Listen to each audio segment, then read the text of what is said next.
Hello and good evening, Dead Texan here. Now, before I talk about today's topic, I want to take a moment and talk about something else. At the time of recording earlier today, Asmongold has tweeted an update and said that a few days ago his father has passed away.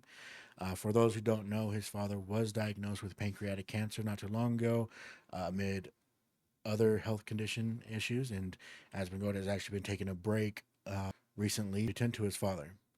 Now, as a longtime fan, starting off with his WoW streams and now into his more political commentary, I just want to send my condolences to him. His father would sometimes be on the stream, and you could just tell by every time they interacted that he was very proud of him and that they loved each other very much. It's not something you really ever recover from. It's something you carry with you, and you carry their memory with you. I just pray for him to have the strength to get through this. You can see by the reactions and comments from his community that he had a ton of love and support, myself included. And Asman, just know that if there is anything I can do to help, I offer it as, and I've seen plenty of other people offer it as well, from the San Antonio area with the unsubscribed gang, and I'm in Texas as well. So just if there's anything that you need and anyone that you're comfortable with reaching out to, I do suggest you do reach out to them. Like I said, you got a lot of love and support, and you're not alone.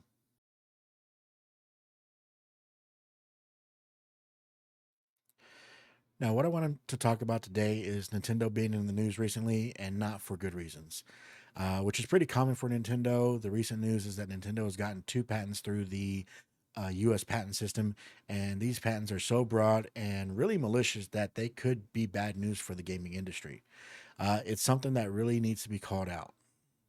The first patent, which I'm just going to call patent 397, is about summoning creatures. Now, it's not necessarily about summoning creatures into battle, it's the summoning of companions, or what's called sub characters, into the open world. They will automatically engage with enemies nearby, and if there are none, they just follow the character. Now, this is a very vague, and yes, Pokemon uses it, especially with their recent Scarlet and Violet games, but they are not the first and not the only ones to use a mechanic like this. A lot of other games use this mechanic. Digimon Story, Cyber Sleuth, Yokai Watch, Dragon Quest Monsters, and MMOs like World of Warcraft, RuneScape, and EverQuest.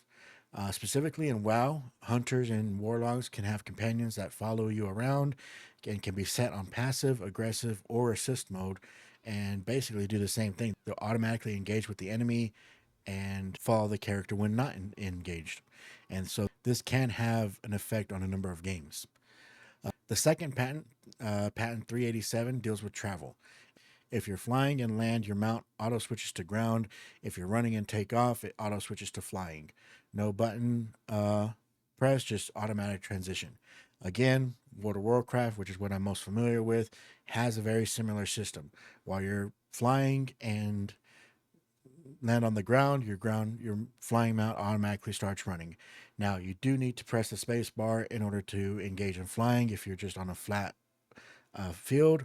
But if you run off, say, a cliff or a wall, or just a sheer side, your mount will automatically start flying. So this could affect that. And again, many other games use a very similar mechanic.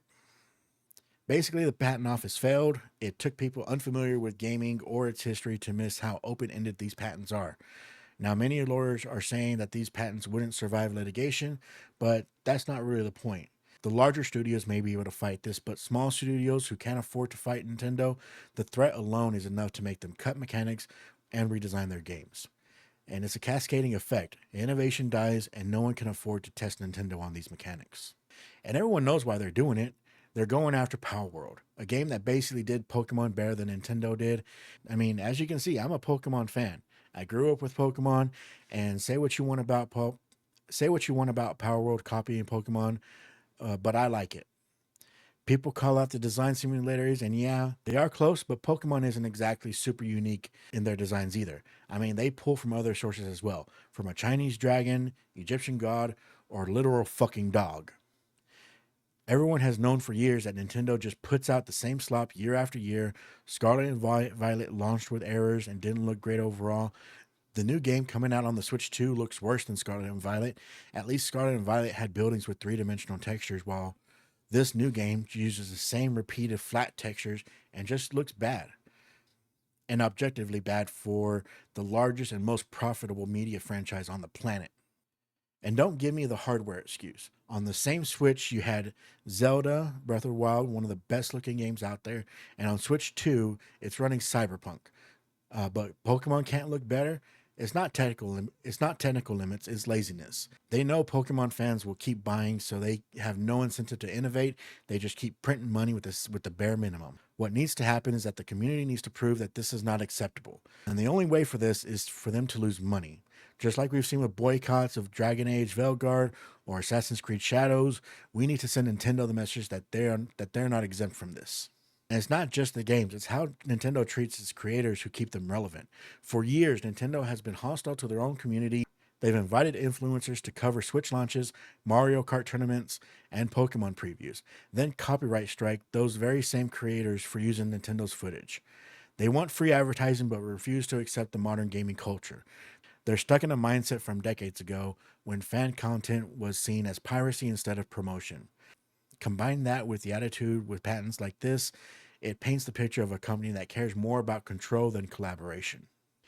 And here's another angle. If you're a creator or a fan of a creator, especially a Poketuber, they're in a tight spot. They may want to call out Nintendo for their laziness and anti-consumer bullying, but their channel depends on them. From trailers, directs, early review codes, events, what do? Stay quiet and protect your access, or speak out and risk losing it? That's why you don't always hear what Poketubers really think. Even when they criticize, it's softened, or they just don't even mention it at all. My suggestion to them is simple: diversify. Don't tie your entire brand to one game or one franchise.